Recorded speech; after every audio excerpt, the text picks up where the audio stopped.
Before I hand it over this gift to Josh! Ice pack! Ayaw ko ibigay yung gift sa Manita ko. Nabigay niya no? Bigay mo lang ang message. Message! Go na sa message! Kaya na-English na yun. English naman yun ah. English naman yung message.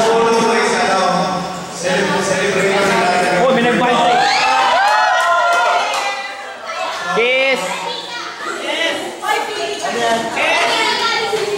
So,